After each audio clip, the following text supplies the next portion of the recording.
거룩하신 주님의 이름으로 여러분께 이 말씀을 드립니다. 오늘은 억울하다라는 단어로부터 좀 시작해 보겠습니다. 가끔 쓰는 단어이지 않습니까? 억울하다. 아무 잘못 없이 꾸중을 듣거나 벌을 받거나 해서 분하고 답답하다는 의미로 쓰는 게 억울하다라는 단어입니다. 대개 사람들은 억울한 일을 당하게 되면 참지 못하는 모습을 보일 때가 많습니다. 가끔 참는 사람도 있죠. 그런데 대개는 억울한 일을 당하게 되면 참지 못하는 모습을 보일 때가 많아요. 페어하지 않다고 이렇게 그 짜증을, 울분을 토하는 그런 모습이 나타난다, 이런 말입니다.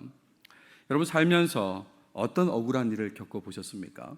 아마 다양한 경험들이 있을 텐데 그 중에서 어떤 억울한 일을 겪어보셨습니까? 대개는 아마 두 종류로 나뉠 텐데, 내가 한 일인데 다른 사람이 했다고 하는 게 억울하다 느낄 때가 있습니다. 또 반대로요, 내가 하지 않은 일을 내가 했다고 해서 억울함을 느낄 때가 있을 것입니다. 대개 이런 종류이지요. 매일경제 어제 기사인데요, 이런 제목입니다.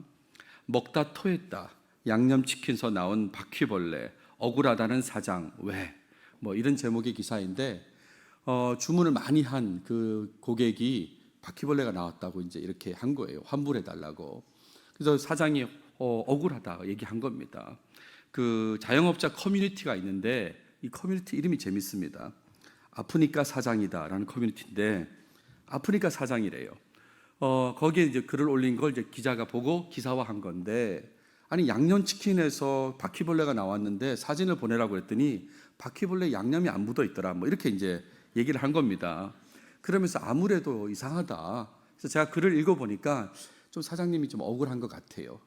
저는 그 사장님 말은 I am 신뢰예요. 저는 그렇게 말하고 싶습니다.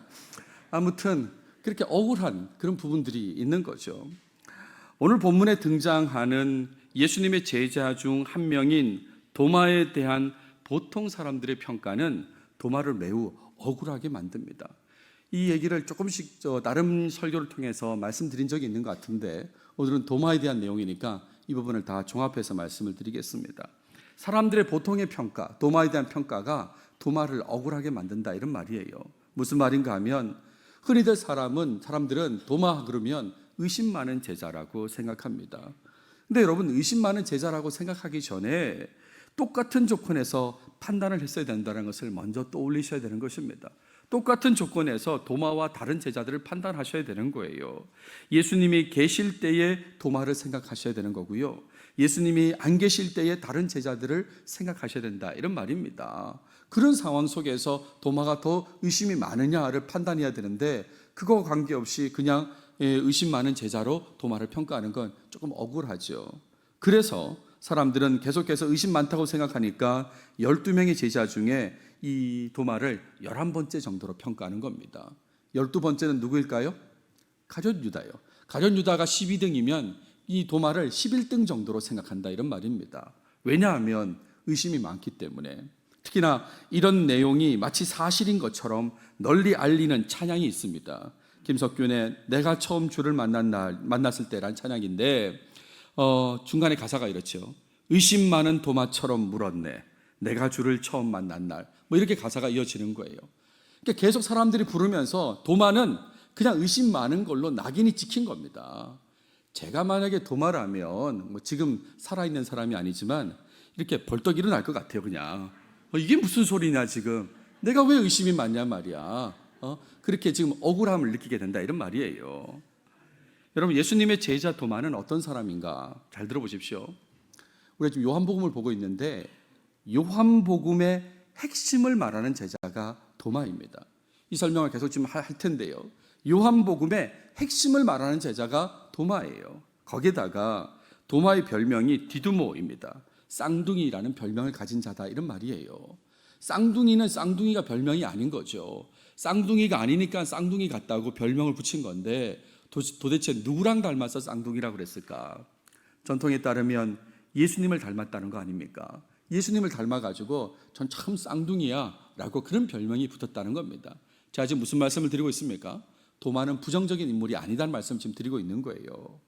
외경에도요, 이 도마의 이름이 사용됩니다. 도마 복음이 있고 도마 행전이 있습니다. 외경이 옳다 지금 얘기를 하는 게 아니라 어떤 제자의 이름을 사용한다는 자체가 그 제자가 긍정적이다. 지금 그 말을 하는 것입니다. 그러니까 도마가 복음서 이름에도 쓰이고 행전에도 쓰이는 건 그만큼 긍정적 인물이다 이런 말이죠. 거기에다가 제자 중에 가장 멀리까지 가서 선교한 후에 순교했던 사람이 이 도마이지 않습니까? 전통에 따르면 그는 인도까지 가게 되고 거기서 창에 찔려서 순교했다는 전승이 있습니다. 그러니까요, 이 모든 걸 봐도 도마는 부정적 인물이 아니다 이런 말이에요. 특히나 오늘 우리가 주목하는 것은 요한복음의 핵심을 말하는 제자가 바로 도마다 이런 말입니다. 사랑하는 제자나 베드로가 아니라 도마가 바로 그 핵심을 말하고 있다 이런 말이에요. 요한복음에서 정말 중요한 역할을 하는 도마에 대한 내용이 오늘 본문의 내용입니다. 부활하신 예수님을 만난 도마가 예수님에 대해서 신앙 고백하는 것에 주목하면서 오늘 말씀을 살펴보고자 합니다. 다시 말씀드리지만 도마에 대한 일반적인 선입견이 있다면 그 선입견을 거두시고 오늘 말씀을 보셨으면 좋겠습니다. 본문을 보겠습니다. 부활하신 예수님에 대한 말씀을 계속 이어가고 있습니다. 지난 시간에는 부활하신 예수님께서 제자들을 만나시는 그런 장면의 내용을 보았어요. 제자들이 유대인들을 두려워서 문을 닫고 있었을 때 그때 예수님께서 제자들에게 나타나셨습니다. 평강의 인사를 건네셨어요. 샬롬 하면서 평강의 인사를 건네시면서 부활하셨음을 보여주셨습니다. 그리고 제자들을 보내신다고 말씀하셨어요. 내가 너희를 보낸다고 사명을 주셨습니다. 그리고 성령을 힘입고 사명을 감당해야 된다. 성령을 받으라고도 말씀하셨습니다. 이게 지난 시간의 내용이에요. 그래서 이 내용으로 강조했던 것은 부활하신 예수님으로부터 받은 사명을 온전히 수행하기 전에 수행해야 되는데 그 전에 먼저 예수님의 사랑에 감격하고 성령님을 의지해야 된다는 말씀을 드렸습니다. 복음 전파의 사명을 감당해야 되는데 그 전에 먼저 예수님 사랑, 그 샬롬 하시는 사랑에 먼저 감격하고 그리고 성령님 의지하면서 사명을 감당해야 된다는 말씀을 드렸어요. 그리고 이제 도마에 대한 내용이 24절부터 이어지는데 일단 도마가 없었던 얘기부터 합니다. 12제자 중에 하나로서 디두모라 불리는 도마는, 도마가 주인공이죠. 이 도마는 12제자 중에 한 사람이었습니다. 그리고 디두모라고는 별명이 있었습니다. 제가 앞서서 쌍둥이라고 그랬습니다. 쌍둥이라 불리는 도마인데 예수께서 오셨을 때에 이 이야기는 앞선 20장 19절부터 23절의 말씀을 얘기하는 겁니다. 뭐 예수님께서 오신 상황이 여러 있겠지만 바로 직전의 상황, 예수님께서 오셨을 때에 함께 있지 않았다라고 했습니다. 도마는 그 자리에 없었다는 것입니다. 왜 그랬을까? 이유는 알 수 없어요. 왜 도마가 그 자리에 없었는지는 본문이 말하고 있지 않기 때문에 알 수 없습니다. 다만 하나님의 섭리 가운데 귀중한 신앙 고백으로 이어지게 된다는 것은 분명하죠. 도마가 거기 없었기 때문에 그래서 다음 기회에 예수님을 만났을 때 귀중한 신앙 고백을 하게 되는데 아마 그런 걸 하기 위해서 하나님 섭리 가운데 그 자리에 없었던 것이 아닌가라는 생각을 하게 됩니다. 25절 보십시오. 제자들과 도마의 대화가 이어집니다. 다른 제자들이 그에게 도마에게 이르되 우리가 주를 보았다라고 얘기했어요. 우리가 주를 보았다. 이건 더 구체적으로 얘기하면 부활하신 주를 보았다 그런 거죠. 우리가 주를 보았다 3년 전에 이런 얘기는 아닌 것입니다. 그러니까 직전에 부활하신 주님을 보았다라고 지금 그 얘기를 하고 있는 겁니다. 그랬더니 도마가 이르되 내가 그의 손에 못자국을 보며 내 손가락을 그 못자국에 넣으며 내 손을 그 옆구리에 넣어보지 않고는 믿지 아니하겠노라 라고 했다는 거죠. 예수님 분명히 손에 못자국이 있을 텐데 내가 봐야 되겠다는 거예요. 그리고 내 손을 거기다가 넣어봐야 되겠다. 또 그 옆구리에 창에 찔리셨는데 그 옆구리에 내가 손을 넣어봐야 되겠다라고 그렇게 도마가 얘기하는 것입니다. 구체적인 증거를 요구하는 거죠. 도마가 그 자리에 없었기 때문에 그러니까 말로는 믿을 수가 없고 내가 구체적으로 내가 봐야 되겠다, 만져봐야 되겠다 그 얘기를 했다 이런 말이죠. 이걸로는 도마가 더 다른 제자보다 의심이 많다고 할 수는 없다. 제가 앞서 말씀을 드렸습니다. 지금 도마가 위치가 상황이 제자가 바뀐다면 다른 제자가 의심이 많다고도 할 수도 있는 거잖아요. 26절에 예수님께서 재방문하시는 내용이 나옵니다. 여드레를 지나서 제자들이 다시 집 안에 있을 때에 라고 했습니다. 여드레 8일을 지났습니다. 그러니까 예수님께서 안식 후 첫날 주일에 부활하셨고 그리고 8일이 지났으니까 그날 저녁에 제자들에게 나타나셨잖아요. 그리고 지금 8일이 지났어요. 그러니까 이 월요일이 되는 거죠. 8일이 지나서 월요일이요. 이거는 그냥 논란의 여지가 없어요. 헬라어로도 메스 헤메라스 옥토라고 했으니까 여러분 옥토가 팔과 관련되어 있다는 걸 아실 겁니다. 문어라는 그 단어 생각해 보십시오. 영어 단어 생각해 보시면 옥토는 8이에요. 그러니까 8일이 지난 겁니다. 제가 왜 이걸 강조하냐면 가끔 여러분 중에 영어 성경으로 NIV를 쓰시는 분이 있는데 NIV에는 a week later라고 되어 있습니다. 한 주 지났다고, 일주일 지났다고, 7일 지났다고 되어 있는 거예요. 이거는 정말 이 번역이라는 게 또 다른 해석이라고 할 수 있는데 해석을 한 거예요. 굳이 제가 설명을 붙이자면 NIV 번역자는 여드레를 지냈다는 것을 꼭 예수님께서 주일날 나타나셨고 다음 주일날도 나타나셨다. 주님은 주일날 부활하셨다. 아마 이런 걸 좀 강조해서 그렇게 번역한 것 같아요. 근데 8일 지났습니다. 월요일 날에 제자들이 다시 집안에 있을 때에 도마도 함께 있었다 그랬습니다. 이제는 동일한 조건이 있는 거죠. 도마도 지금 그 제자들 속에 있는 겁니다. 동일한 조건에서 문들은 닫혔다 그랬습니다. 그러니까 여전히 이 유대인들을 두려워하는 상황도 똑같은 거죠. 부활하신 주님을 다른 제자들은 만났음에도 불구하고 여전히 유대인들을 두려워해서 문들을 닫고 있습니다. 거기에 예수께서 오사 가운데 서서 이르시되 너희에게 평강이 있을지어다 라고 인사를 하십니다. 샬롬이라고요. 샬롬 알레켐 너희에게 평화라고 하면서 인사를 하셨습니다. 사랑으로 접근하셨다 이런 말이죠. 지난 시간에도 그렇고 동일하게 똑같이 나타나셔가지고 사랑으로 먼저 접근하십니다. 뭐라고 그랬어 너? 이렇게 책망투로 말씀하지 않으시고 평강으로 이렇게 인사를 하셨다 이런 말입니다. 그러면서 도마를 콕 찍어서 말씀하십니다. 도마에게 이르시되 내 손가락을 이리 내밀어 내 손을 보라. 그리고 내 손을 내밀어 내 옆구리에 넣어보라고 그렇게 말씀하셨습니다. 여러분 이거를 조금 관심 있게 좀 보시면 좋겠어요. 무슨 말이냐면 예수님께서 그냥 이 말씀을 하신 게 아니에요. 이미 들었다 이런 말입니다. 예수님께서는 제자의 말을 다 듣고 계시는 거예요. 그 자리에 계시지도 않았지만 도마가 무슨 말을 하는지 다 알고 계세요. 그래서 그 얘기를 받아서 내 손을 보라고 내 옆구리에 넣어보라고 말씀하셨다 이런 말입니다. 그러니까 이것만 봐도 예수님은 하나님이시구나, 하나님이신 예수님을 드러내는 표현이다 라고 할 수 있는 거죠.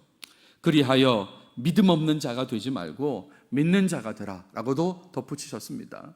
여러분 요한복음이 믿음을 강조한다는 거 여러 번 말씀을 드렸습니다. 그러니까 지금 도마와 관련된 이 본문에서도 믿음을 강조하고 계신 겁니다. 믿는 자가 되라고요. 믿음 없는 자가 되지 말고 믿는 자가 되라. 무엇을 믿으라는 말입니까? 예수님의 살아계심을요. 예수님의 부활하심을 믿으라고요. 믿음 없는 자가 되지 말고 믿는 자가 되라고 그렇게 얘기하셨습니다. 여러분한테 질문 하나 해볼까요? 이 상황에서 여러분 도마는 예수님의 손과 옆구리를 만졌을까요? 어떻습니까? 보긴 봤을 겁니다. 이제 만져보라고 했을 때 도마는 예수님의 손 옆구리를 만졌을까요? 만지지 않았을까요? 모르죠, 그죠? 알 수가 없죠. 왜냐하면 본문에서 말하고 있지 않기 때문에 알 수는 없습니다. 근데 본문은 말하지 않지만 예수님의 손과 옆구리를 보는 것만으로도 놀라운 경외감에 사로잡혔을 거다, 그런 생각을 하게 됩니다. 저는 개인적으로 만지지 않았다고 생각합니다. 왜 그러냐면 뒤에 보시면 너는 나를 본 거로 믿느냐 이렇게 예수님 말씀하시거든요. 너는 나를 만진 거로 믿느냐 이렇게 하지 않으시고 너는 나를 본 거로 믿느냐라고 하셨으니까 도마는 예수님의 출현과 그리고 예수님께서 그 보여주신 것을 보는 것만으로도 놀라운 경외감에 사로잡혔을 것이다. 그래서 믿게 되었을 것이고 나아가 신앙 고백을 하게 되었을 거다, 이렇게 생각을 하게 됩니다.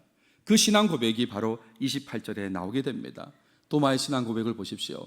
도마가 대답하여 이르되 나의 주님이시요 나의 하나님이시니이다 라고 했습니다. 예수님을 향해서 주님이시라고 그랬습니다. 주인이라는 말입니다. 이 말은 바꿔 얘기하면 자기는 종이라는 말입니다. 그 주님에 대해서 부활하신 주님을 믿고 나니까, 살아계심을 믿고 나니까 본인이 종이라는 거죠. 당신이 주인이시고 나는 종입니다 라고 고백했습니다. 또 하나는 나의 하나님이십니다 라고 고백했습니다. 여러분, 이 하나님이시라는 것, 예수님이 하나님이시라는 것은 요한복음의 정말 강조점 중에 강조점이지 않습니까? 이 하나님이신 예수님을 확증하는 고백이다 라고 말할 수 있어요. 그동안 계속해서 요한복음이 강조했던 예수님은 하나님이시다는 것을 지금 도마의 입을 통해서 확증하고 있다, 이런 말입니다. 여러분, 전체 요한복음을 한번 떠올려 보십시오. 말씀이 어떻게 시작합니까? 태초에 말씀이 계셨다라고 요한복음이 시작하잖아요. 엔 아르케 헨 홀로고스라고 시작합니다. 근데 바로 우리는 알 수 있죠. 그 말씀이 예수님이란 걸 우리는 다 알고 있습니다. 근데 1장 1절에서 바로 이렇게 얘기하죠. 이 말씀은 곧 하나님이시니라 그랬습니다. 말씀이 태초부터 계셨고 그 말씀은 예수님인데, 근데 그 예수님이신 그분이 하나님이시라고 먼저 선언하고 요한복음의 내용이 진행되는 것입니다. 이 땅에 그 말씀 하나님이 오셨습니다. 그리고 이 땅에서의 예수님의 삶의 모습이 요한복음 계속해서 기록되고 있는데, 한번 보세요. 계속해서 하나님이심을 드러내고 있습니다. 우리 직전에도 봤지 않습니까? 도마의 이야기를 다 듣고 계신 걸로 하나님이심을 드러낼 뿐만 아니라 하나님이심을 드러내는 여러 이적들을 행하셨습니다. 물을 포도주로 만드는 사건부터 시작해서 여러 이적들을 보이면서 하나님이심을 드러냅니다. 뿐만 아니라 에고에임이라는 표현을 썼다고 제가 여러 차례 설명드렸잖아요. I am, 나는 무엇이다. 나는 생명의 떡이다. 나는 세상의 빛이다. 나는 양의 문이다. 나는 선한 목자다. 나는 부활이요 생명이다. 나는 길이요 진리요 생명이다. 나는 포도나무다. 라고 하면서 I am, 나는 하나님이라고 계속해서 예수님은 하나님이시라는 것을 드러내고 있습니다. 모든 곳곳에 이렇게 등장하고 있다, 이런 말이죠. 그리고 나서 이 요한복음이 마무리되는, 우리 다음 시간에 보게 될 30, 31절은 요한복음의 목적을 말하고 있거든요. 그러니까 거의 마무리인데 이 마무리 직전에 이 도마의 입을 통해서 고백하는 것입니다. 뭐라고 고백합니까? 나의 하나님이시니다 라고 그렇게 고백하죠. 하나님으로 시작해서 하나님이심을 보여주고 다시 도마의 입을 통해서 하나님이시라고 이렇게 고백되게 하는 게 바로 요한복음의 전체 내용이다, 이런 말입니다. 그러니까 요한복음의 문맥과 구조 속에서 너무나 중요한 신앙 고백을 지금 도마가 하고 있다, 이런 말입니다. 앞서도 말씀드렸지만 사랑하는 제자가 한 게 아닙니다. 베드로가 한 게 아닙니다. 여러분이 생각하기에 의심 많다고 했던 그 도마가 요한복음에서 너무나 중요한 신앙 고백을 하고 있다, 이런 말이죠. 29절에서 예수님께서 도마에게 말씀하십니다. 너는 나를 본고로 믿느냐 그랬습니다. 너는 나를 본고로 믿느냐? 보지 못하고 믿는 자들은 복되다 그랬습니다. 이걸 사람들은 책망이라고 자꾸 생각해요. 너는 나를 본고로 믿느냐?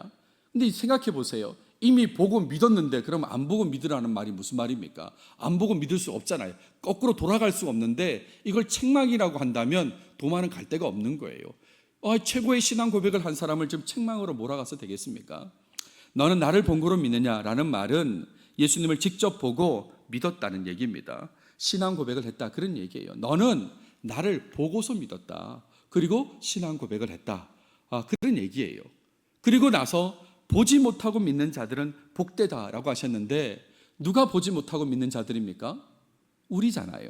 우리 같은 독자들입니다. 우리를 포함한 독자들은 보지 못하고 믿어야 하는 거죠. 지금 그 말씀을 하고 있는 것입니다. 그 믿음이 더 복되다고 하신 거예요. 지금 도마 너는 보고 믿었지만, 그래서 신앙 고백했지만 보지 않고 믿는 독자들은 더 복되다고 지금 그 얘기를 이 요한복음의 지금 20장 29절에 하고 있다, 이런 말입니다. 그래서 이 말은 다르게 얘기하면 믿음을 촉구하는 겁니다. 독자들에게 믿음을 촉구하는 거고, 이 연장선에서 지금 다음 시간에 보게 될 요한복음의 목적으로 가는 겁니다. 믿고 영생을 얻게 하기 위한 책이라는 그 목적으로 이렇게 연결돼서 기록되어지는 거죠. 여기까지가 오늘 본문의 내용입니다. 정리하면 부활하신 예수님과 도마의 만남인데, 도마는 다른 제자들의 말을 믿지 못했습니다. 부활하신 예수님을 만났다는 그 말을 믿지 못했어요. 도마는 믿기 위한 구체적인 증거를 요구했습니다. 내가 직접 보고 직접 만져야 되겠다고.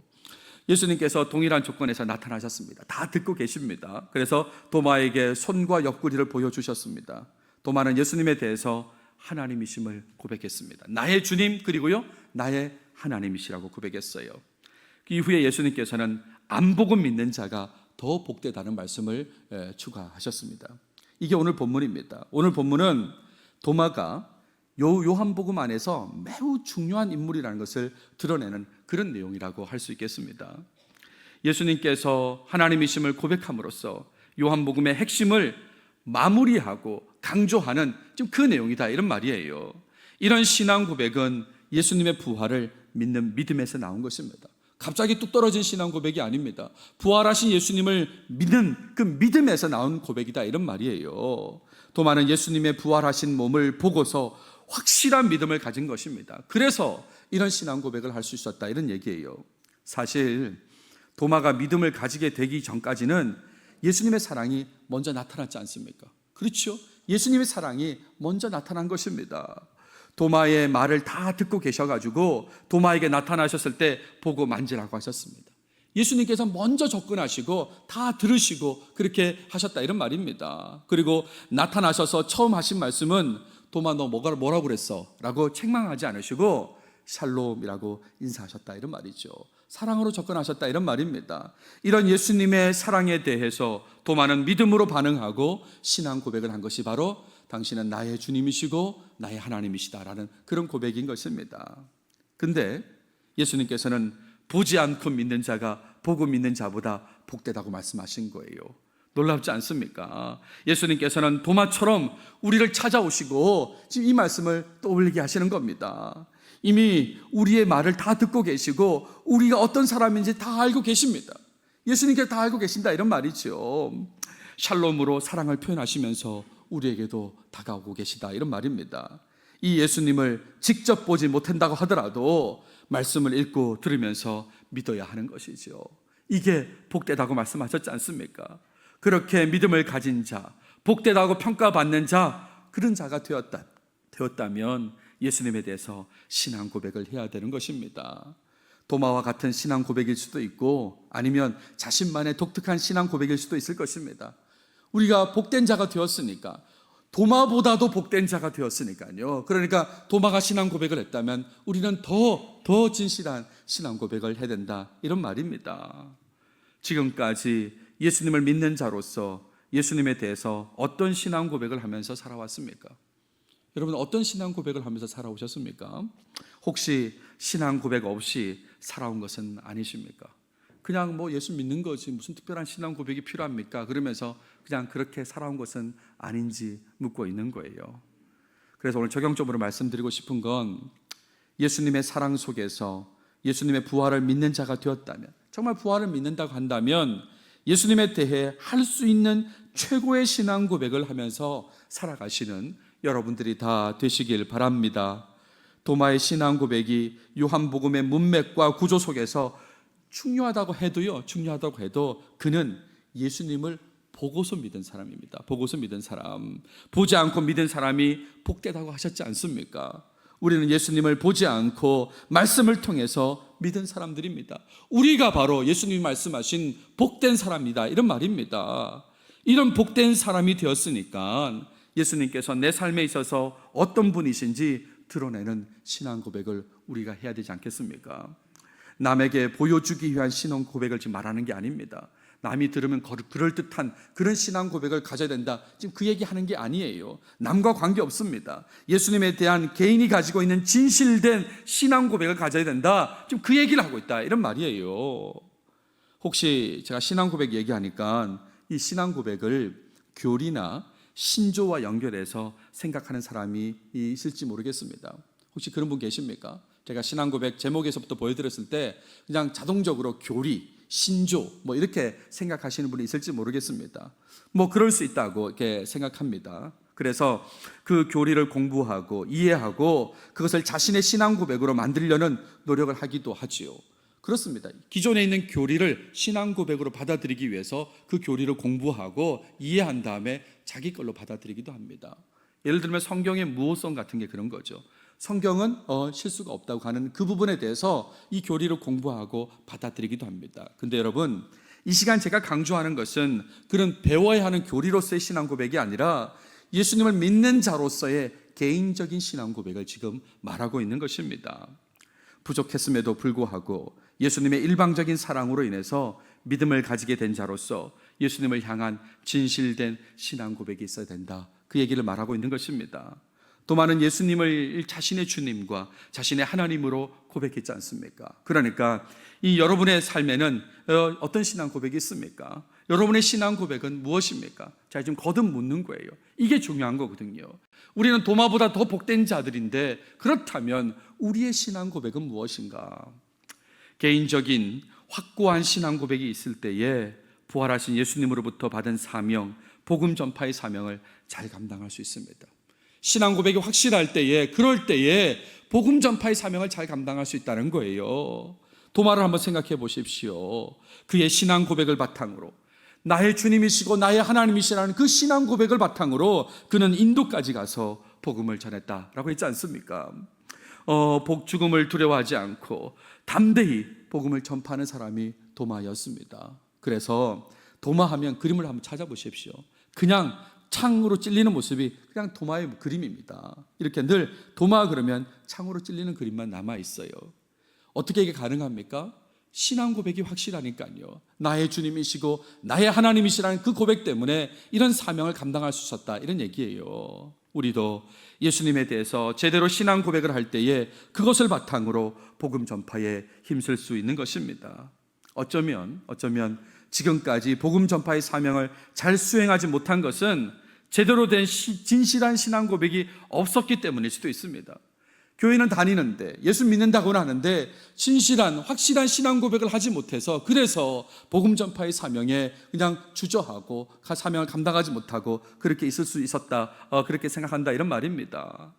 예수님을 믿는 자로서 예수님에 대한 확고한 신앙 고백, 그 고백을 드러내시는 여러분들이 다 되시길 바랍니다. 그렇게 할 때에 신앙 고백의 바탕 위에서 복음 전파의 사명을 열심히 수행하게 될 것입니다. 우리는 도마보다도 복된 사람이라고 그러지 않습니까? 그러니까 그런 복된 사람으로서 주님에 대해서 진실한 신앙 고백을 하고 그 바탕 위에서 복음 전파의 사명을 열심히 수행해야 된다, 이런 말입니다. 설교를 준비하면서 저 스스로를 돌이켜 보았습니다. 부족한 저를 하나님의 자녀로 삼아주시고 뿐만 아니라 목사로 살아가게 하신 그 예수님께 개인적으로 나는 뭘 고백하고 있을까를 생각해 보았습니다. 그리고 정리되는 것은 이것입니다. 예수님은 나의 모든 것을 주관하시는 분이다 라는 거예요. 예수님은 나의 모든 걸 주관하시는 분이시다. 제가 로마서 14장으로 설교한 적이 있는데 바로 그 내용입니다. 나는 예수님에 의해서 살아가고 예수님 안에서 살아가는 예수님의 것이다, 주님의 것이다, 이런 말입니다. 제 신앙 고백인 것입니다.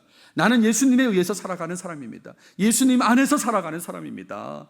예수님의 것이다, 이런 말이죠. 그러니까 절대 예수님 앞에서 교만할 수 없는 것입니다.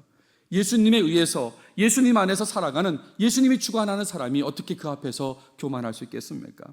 오직 예수님께서 원하시는 일, 그 일만 해야 되는 거죠. 만약에 그러지 못한 모습이 있다면 정말 제대로 회개해야 하는 것입니다. 그래서 주신 사명을 완수하기 위해 전력 질주하며 달려가고자 한다고 제가 지난주에도 말씀을 드렸죠. 우리가 가야 할 방향, 사명이 뭔지 분명히 알았기 때문에 이제는 달려가야 되는데, 특별히 신앙 고백을 바탕으로 전력 질주하며 달려가야 된다, 이런 말입니다. 지금까지 회피했던 일들까지 관심을 가지고 목사로서의 사명을 수행하려고 합니다. 저기까지는 내가 신경 안 써도 돼, 저기까지는 신경 안 써도 돼 했던 것까지도 저기까지도 해야 되지 않을까? 내가 주님을 위해서 달려간다면 저것까지도 신경을 써야 되지 않을까? 그렇게 생각하고 가게 된다, 이런 말입니다. 최근에 저를 만난 어떤 목사님이 저한테 이런 얘기했습니다. 울산 사람이 서울에 와서 목회하니까 그거야말로 험지 목회가 아니냐, 저한테 그런 얘기를 했습니다. 험지에서 목회하는 거 아니냐. 그래서 저는 그렇게 생각하지 않습니다. 험지라고 생각하지 않고요, 또 험지든 아니든 관계없습니다. 주께서 나를 선택해 주셨기에 주님에 대한 내 신앙 고백을 하면서 그걸 바탕으로 주님을 위해서 달려가는 거, 사명을 완수하는 게 내 일이다, 이런 말이에요. 말씀을 마무리하려고 합니다. 여러분, 새로운 비전과 함께 우리에게 맡겨주신 사명을 잘 감당하기 위해서 먼저 필요한 것은 예수님에 대한 진실하고 확고한 신앙 고백이라는 걸 잊지 마시기 바랍니다. 복음 전파의 사명을 잘 감당해야 됩니다. 근데 그 전에 해야 될 게 신앙 고백이다, 이런 말이에요. 제가 지난 시간에 예수님의 사랑에 감격해야 된다고 말씀을 드렸는데 같은 맥락의 말씀입니다. 샬롬 하시는 주님의 사랑에 감격하시고 주님을 믿으신 다음에 신앙 고백하는 게 먼저다, 이런 말이에요. 사명을 완수하기 전에 신앙 고백을 먼저 하셔야 되는 것입니다. 다른 사람의 신앙 고백과 내용이 나와 비슷한 것은 중요하지 않습니다. 저 사람도 나랑 비슷하네, 그건 하나도 중요하지 않다, 이런 말이에요. 나와 하나님과의 관계가 중요하다, 꼭 기억하십시오. 정말 흔들리지 않는 신앙 고백, 그 고백이어야 된다는 것이 중요한 것입니다. 내가 A라고 고백했으면 그 고백이 정말 내게 흔들리지 않는 신앙 고백이 된다. 그 말씀을 강조하고 싶습니다. 부디 나만의 신앙 고백을 바탕으로 복음 전파 사명을 잘 감당하시는 여러분 모두가 되시길 바랍니다. 기도하겠습니다. 하나님 감사합니다. 오늘도 우리에게 요한복음을 통해서 말씀해 주셔서 감사합니다. 특별히 도마가 예수님을 만난 장면을 보게 되는데 하나님 이 장면을 통해서 도마의 신앙 고백도 보게 하셨습니다. 그런데 도마가 주님을 믿은 것보다 보지 않고 믿은 우리가 더 복되다고 말씀해 주셨습니다. 이런 칭찬을 듣는 우리가 주님께 대한 진지한 신앙 고백하게 하시고 확고한 신앙 고백 위해서 주님이 맡기신 사명을 잘 감당하는 우리 모든 교인들이 되도록 축복해 주시옵소서. 이 모든 말씀 예수님의 이름으로 기도드렸습니다. 아멘.